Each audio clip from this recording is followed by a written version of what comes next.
Welcome back to the Paranormal Review, and today we have a video called Raw Footage Finally Released of Exclusive Draw Drop in UFO Sighting Near Area 51. Check out our original video for more background info, blah, blah, blah, blah, blah. Anyways, guys, this video was shot by the DJI Inspire, and why that's important is the DJI Inspire can take several different cameras, okay? And depending on which camera you're using, depends on how many frame rates and whatnot you have. Most of them will go up to 60 frames per second, but there are, it doesn't mean that they were necessarily shooting in that format that day. They could be in 24 or 30, or, depending on which camera they were using. All right, before we begin, make sure you subscribe, hit that bell button, that way you don't miss out on any of our future videos. All right, guys, so here's the video. Let's get going.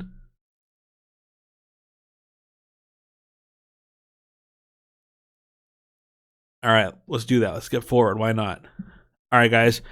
So you're gonna want to pay attention. Right about here, there's gonna be some kind of a object that kind of slings down a little bit and then veers around, and swings past the camera.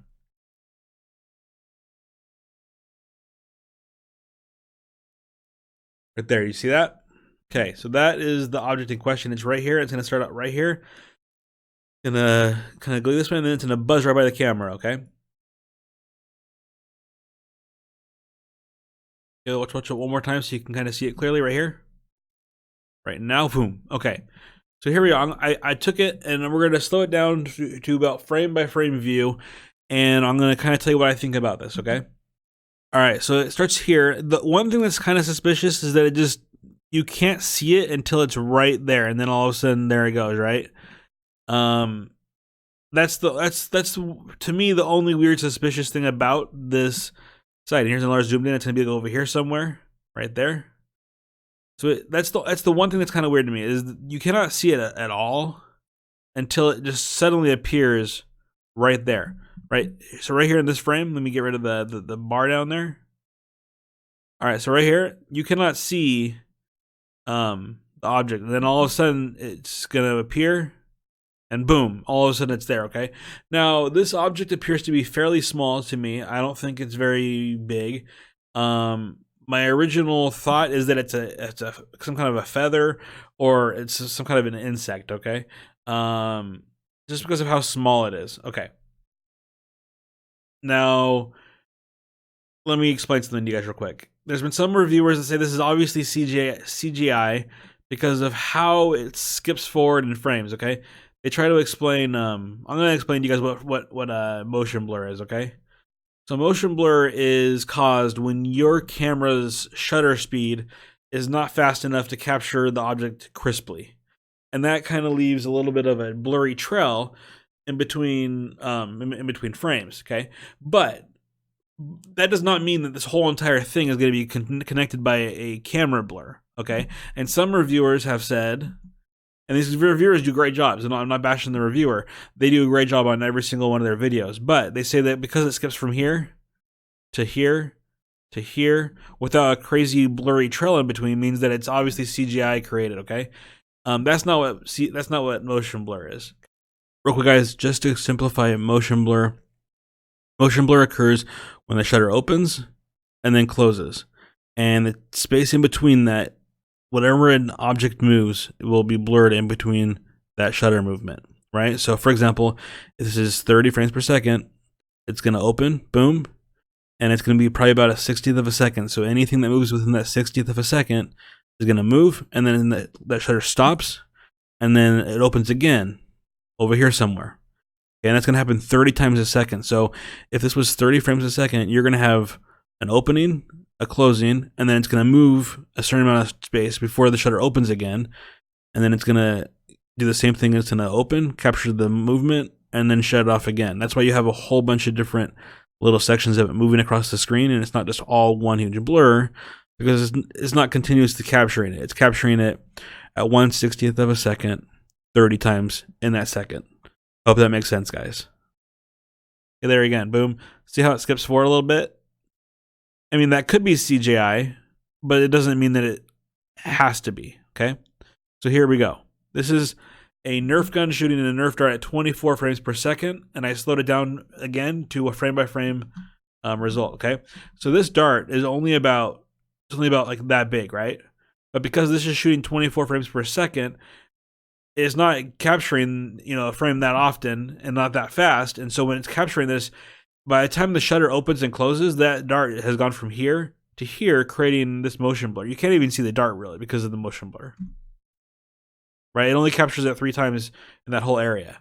I think it's about a 6-foot area. Hang on, yeah, it's about 6 foot wide right there. Okay, so I did a 24, and then 30 was not that much better. 30 frames per second was not that much better. Right, still a lot of motion blur. Now we're gonna get up to 120 frames per second, and in this shot you can see that because the shutter speed's faster, instead of moving from like here to here, the dart is moving from here to here, creating less motion blur.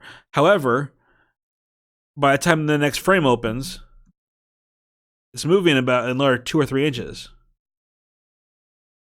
Do you see how that works? This is not CGI. Boom. Next frame, boom. Okay, so there's about 1 inch or 2 inches in between each frame.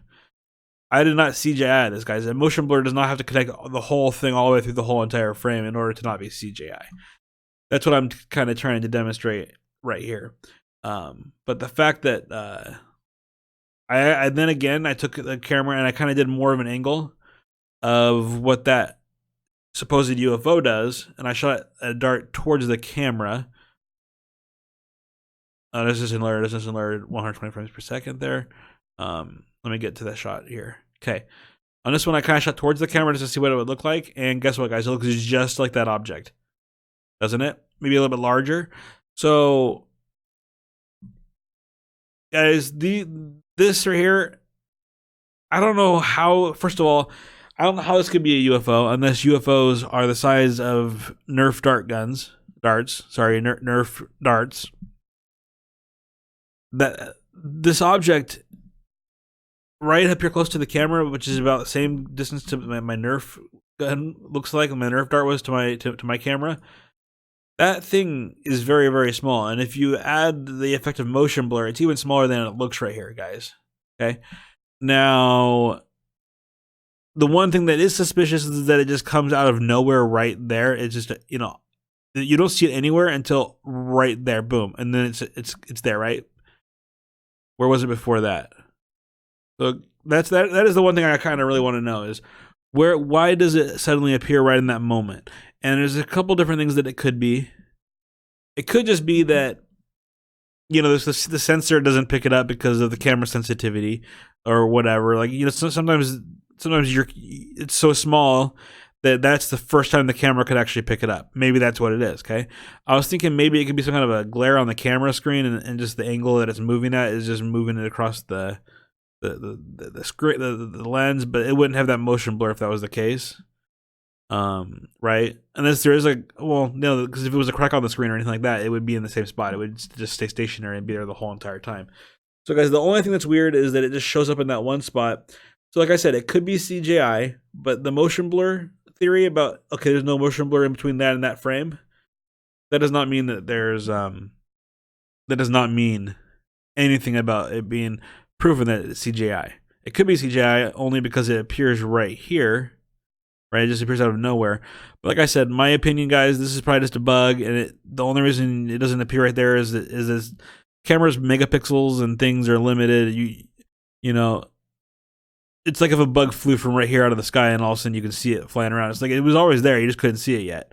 I don't know. Maybe that's the only thing. And if this is a UFO, are these like ant-sized aliens driving the UFO? Like, what kind of a UFO is this? If it is a UFO, who's piloting this little tiny small UFO that is not even this big, guys? It's probably about that big. That's what leads me to believe this is some kind of a flying insect of some sort that just happens to be in the right time at the right place, that this drone is flying forward. And it's not moving that fast, guys. I mean, as far as I can tell, these drones go up to 45 miles per hour, and I'm not sure how fast that drone was going, but a lot of times you'll fly a drone about twice the speed that it's going. I mean, you'll fly it forward, and then you'll cut it in like half, like the speed that when you edit it. That way you kind of get a smooth, slow motion type of a look. So even though we're seeing the drone move forward right here, we don't know it's moving twice as fast as it really seems like it is, and then slow down in post. That makes sense. Anyways, guys, let me know what you guys think about this one. I'm gonna have to say this one is just a misidentification. It's not a UFO, unless ants are flying that UFO the size of that Nerf dart right there. You know, what is this, guys? What do you guys think? Let me know in the description down below, and make sure you subscribe. See you later.